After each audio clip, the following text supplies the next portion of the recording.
আমাদের একটাই কর্মসূচি আজকে, সেটা হলো সরকারের আমাদের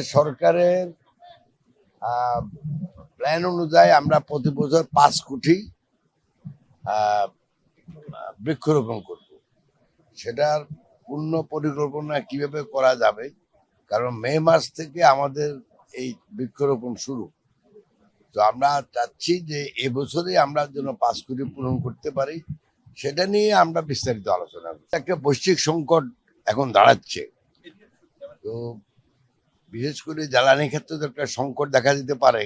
এটা শুধু বাংলাদেশের ব্যাপারে না, এটা এটা সারা বিশ্বের শতকরা 23% জ্বালানি প্রবাহিত হয় স্ট্রেট অফ হরমুজ দিয়া। অতএব যদি 23% যদি ইন্টারাপশন হয়, তাহলে আপনি বুঝতেই পারেন যে একটা তো সংকট সবসময় হবেই। বাট আমার মনে হয় আমাদের জ্বালানি মন্ত্রণালয় এভাবে পদক্ষেপ নিচ্ছেন, এটা তো আমাদের সাথে কোনো সম্পর্কিত না, বা সরকার এই ব্যাপারে ওয়াকেবহাল এবং যেন সংকটটা যেন কম হয় সে ব্যাপারে চেষ্টা করি। আমরা ধারণা করি যে যদি আপনি 100টা গাছ লাগান, তাহলে 30টা গাছ কিন্তু নষ্ট হবে বিভিন্ন কারণে।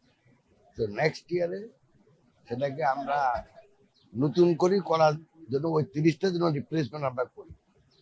2 নম্বর হলো কার্বন ট্রেডিং এ আমরা সংযুক্ত হওয়া, এটা কিন্তু এখন আমাদের মুখ্য উদ্দেশ্য। এটার ব্যাপারে আমরা তো নতুন, তো আমাদের সেক্রেটারি হয়তো বলতে পারেন যে আমরা কতটুকু অগ্রসর হইলাম কার্বন ট্রেডিং, কার্বন রেজিস্ট্রি করা, এগুলির ব্যাপারে।